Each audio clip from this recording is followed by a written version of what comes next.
Γεια σας, είμαι η Στέλλα από τα κουβαράκια και στο σημερινό βίντεο θα σας δείξω 3 πολύ απλούς τρόπους για να δημιουργήσετε την αρχική θηλιά. Πάμε να τους δούμε. Άπλωσε το νήμα σε μία επίπεδη επιφάνεια.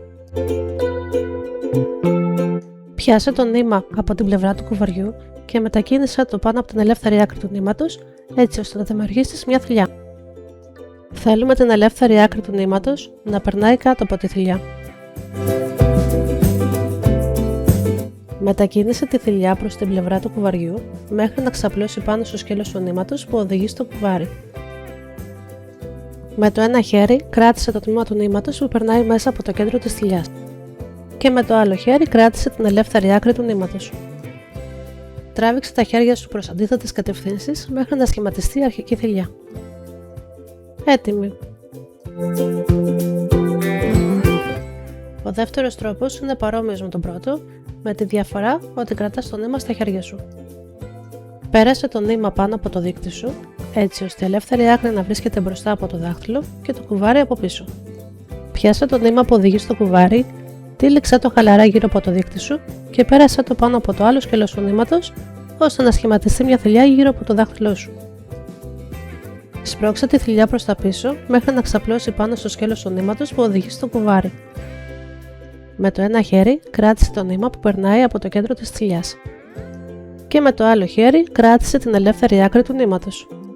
Τώρα τράβηξε τα χέρια σου προς αντίθετες κατευθύνσεις μέχρι να σχηματιστεί η αρχική θηλιά. Και είναι έτοιμη.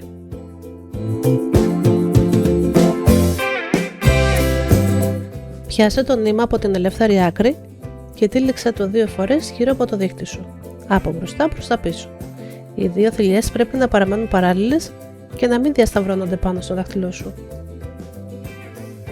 Χρησιμοποίησε τον αντίχειρα και το μεσαίο δάχτυλο για να κρατήσεις κάτω από το δείκτη σου τα 2 σκέλη του νήματος. Τώρα πιάσε την εσωτερική θηλιά, πέρασέ την πάνω από την εξωτερική και τοποθέτησέ την μπροστά της. Έτσι.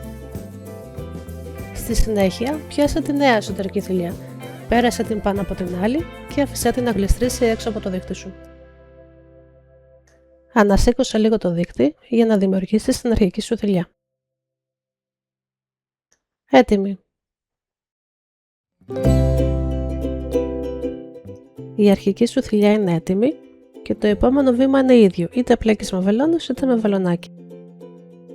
Πέρασε το εργαλείο σου, είτε τη βελόνα είτε το βελονάκι, μέσα από τη θηλιά και τράβηξε απαλά το νήμα από την πλευρά του κουβαριού μέχρι η θηλιά να εφαρμόσει σωστά επάνω στο εργαλείο σου.